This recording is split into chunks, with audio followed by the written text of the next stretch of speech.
오늘 우리에게 주신 하나님의 말씀은 신약성경 마가복음 12장 38절에서 44절까지의 말씀입니다. 우리 한 절씩 교독함으로 하나님의 말씀을 읽겠습니다. 예수께서 가르치실 때에 이르시되 긴 옷을 입고 다니는 것과 시장에서 문안받는 것과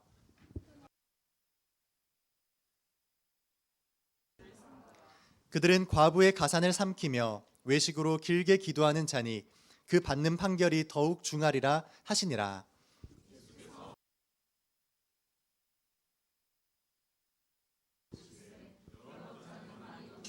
한 가난한 과부는 와서 두 렙돈 곧 한 고드란트를 넣는지라.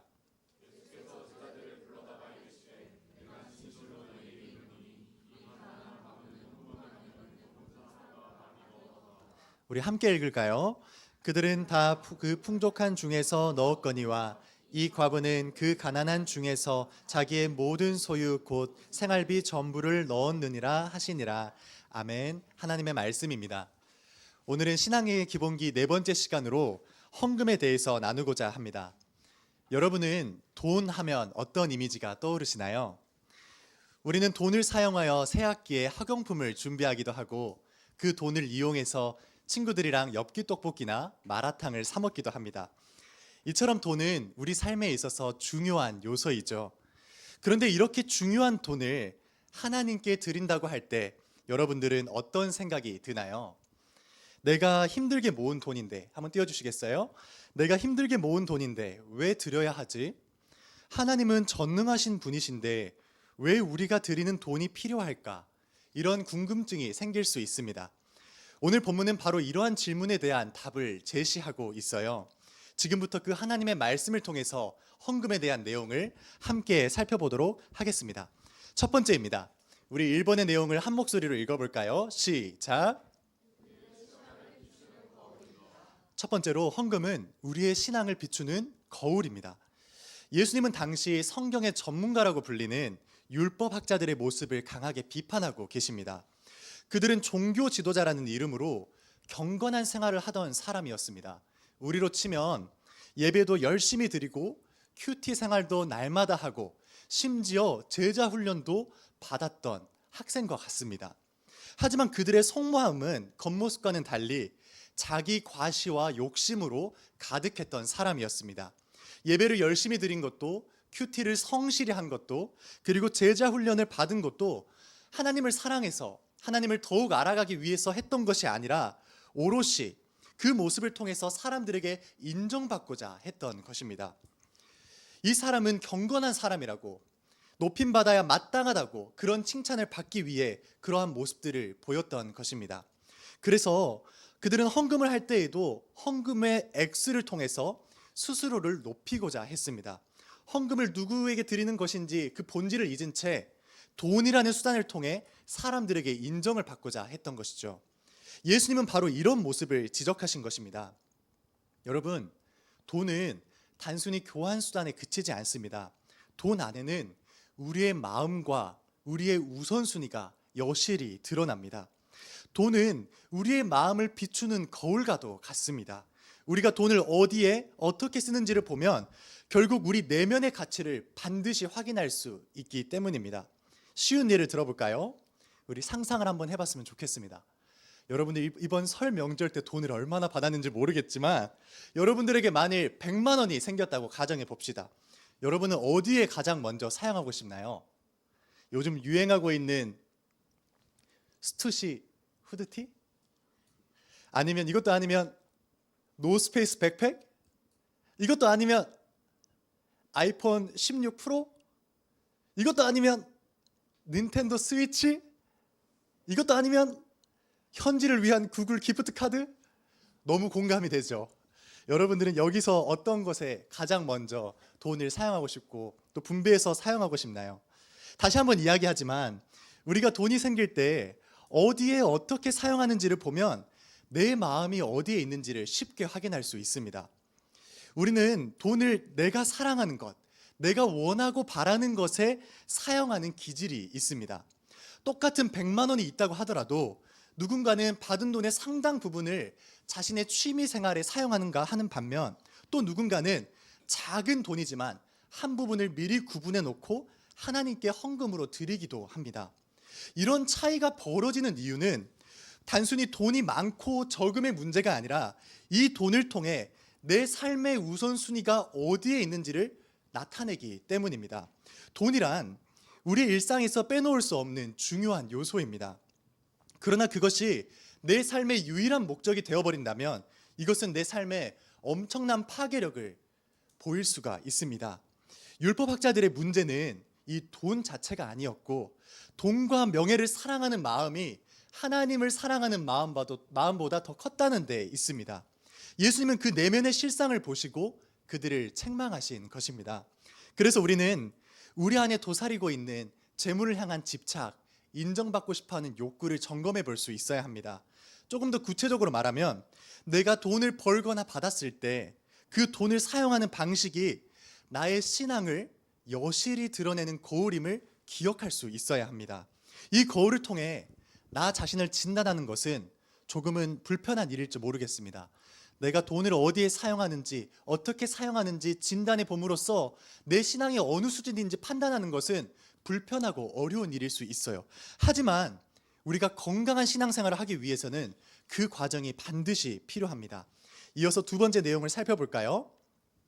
우리 2번의 내용을 함께 읽어보겠습니다. 시작. 헌금은 하나님께 드리는 고백입니다. 오늘 본문을 살펴보면 예수님께서는 사람들의 헌금을 하고 있는 모습을 지켜보고 계세요. 그곳에는 부자들도 있었고 또 여러 사람들이 다양한 금액을 헌금함에 넣고 있었습니다. 하지만 예수님은 부자들의 큰 액수의 헌금보다 단 2렙 돈을 넣은 한 가난한 과부에게 시선을 고정하십니다. 그리고 그녀를 이렇게 칭찬하고 계세요. 오늘 본문 43절 말씀인데요, 우리 한 목소리로 읽어볼까요? 시작.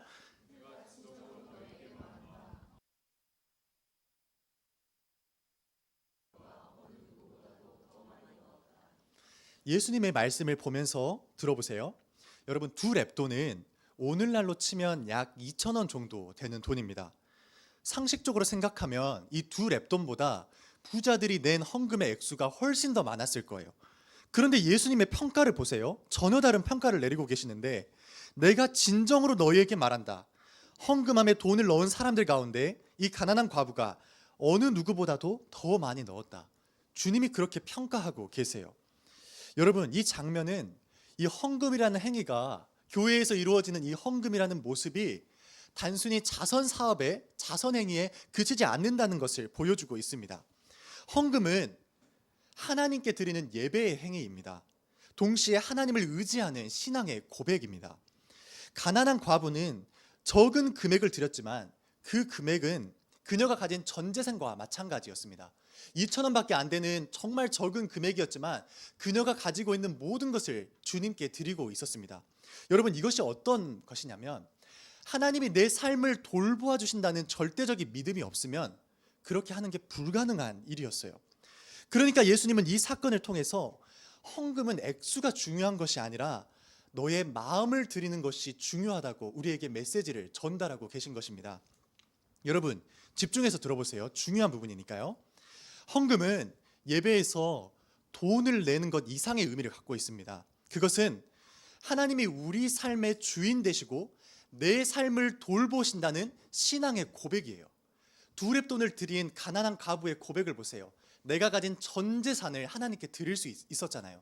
비록 적은 금액이긴 했지만 하나님을 향한 신뢰와 하나님이 나의 삶을 돌봐주신다는 믿음이 없었으면 절대 불가능했던 헌금이었어요. 근데 그 헌금을 했더니 주님께서 이 가난한 과부가 어느 누구보다도 더 많이 넣었다고 칭찬하고 계시잖아요. 주님은 헌금의 액수를 보시는 게 아니라 그 헌금을 드리는 우리의 마음을 보고 계세요.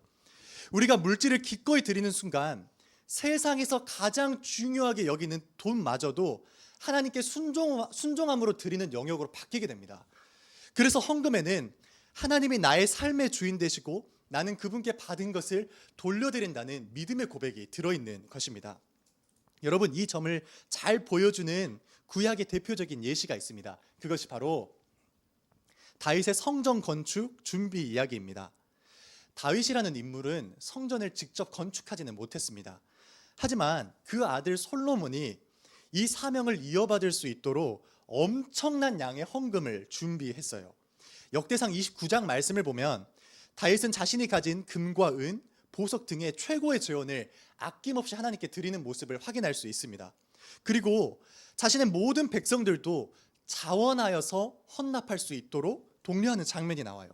근데 놀라운 것은 사람들의 그 다윗의 결단을 보고 함께 이곳에 동참했다는 사실입니다. 이들이 드린 헌금은 이 율법학자들과 달리 자신의 과시와 자신의 명예를 높이려고 하는 마음이 전혀 없었어요. 이 모든 것이 하나님께로부터 왔다는 믿음의 고백으로 헌금을 드리고 있었습니다. 그 믿음의 고백이 나와 있는 곳이 역대상 29장 14절 말씀인데요. 이 놀라운 믿음의 고백을 우리 한 목소리로 읽어볼까요? 시작.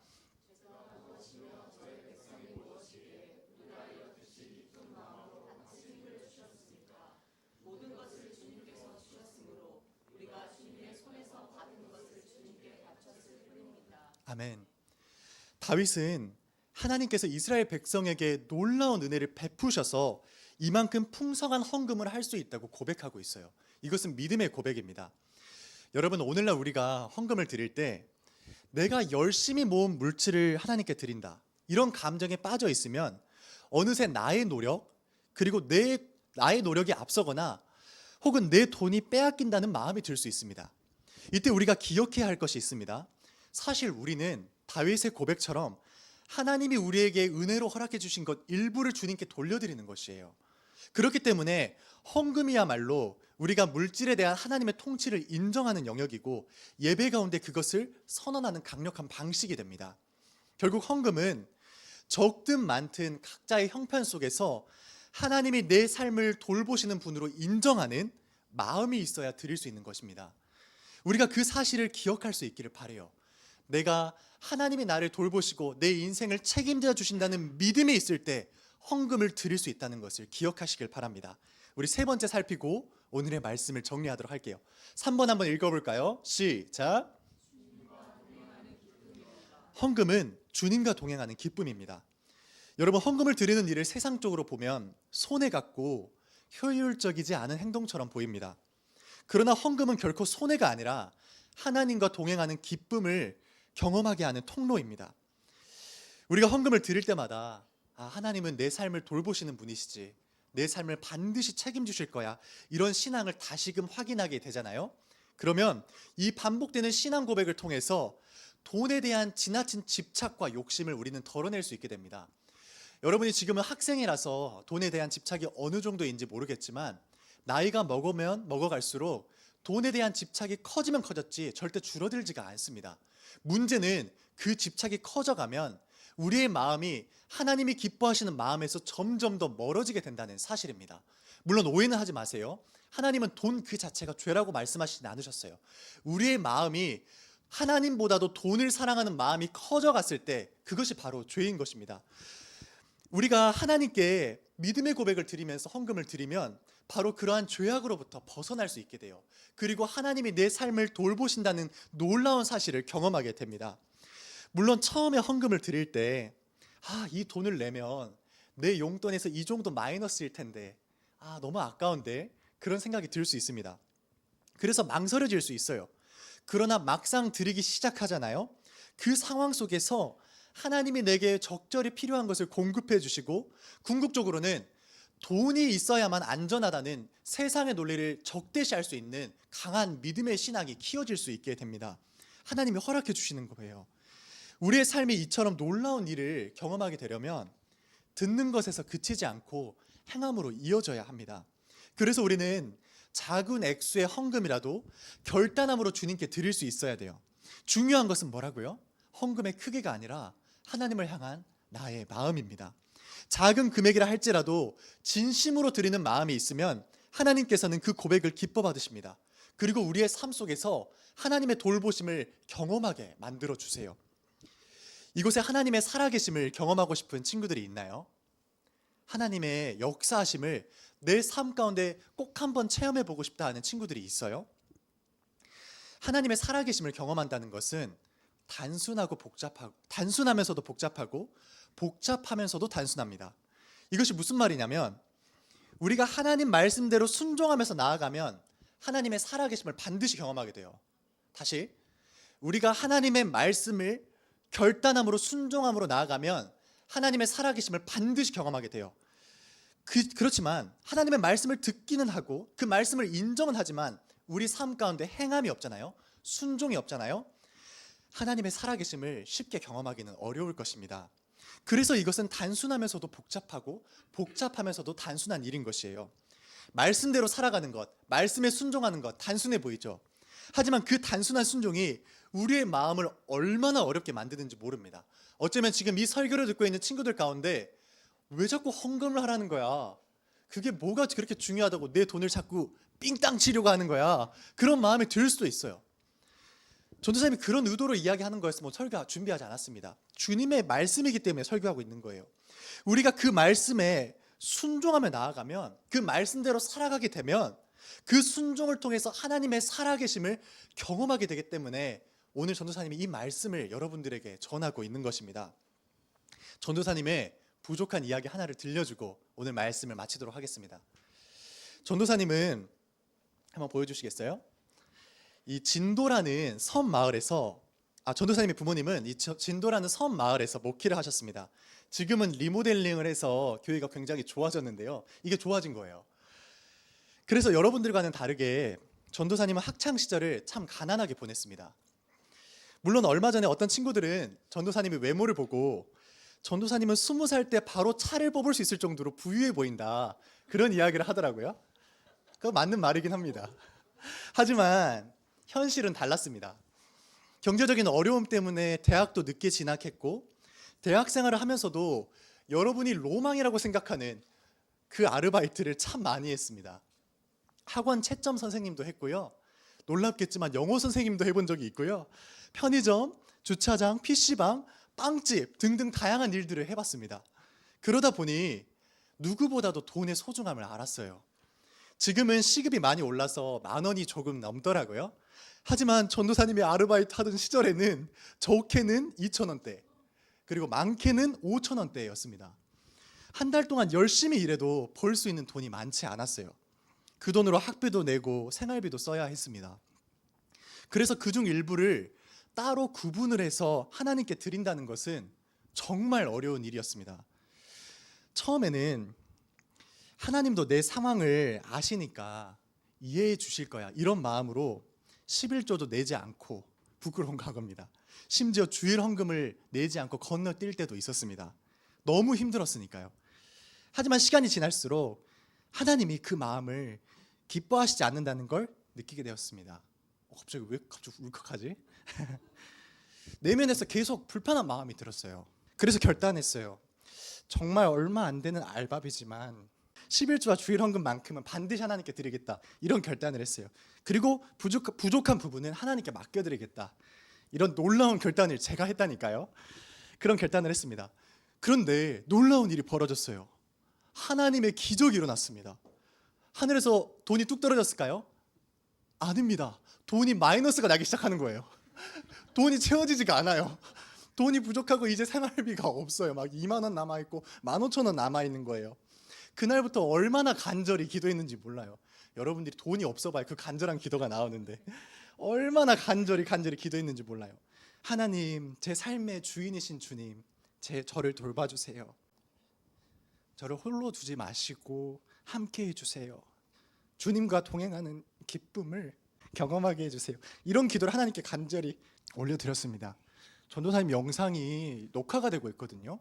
이거 어떡하죠? 전도사님 봐야 되는데 엄청 고통스러울 것 같아요. 오늘 집에 가서 이불킥인데 왜 이 포인트에서 갑자기 이렇게 울컥했지?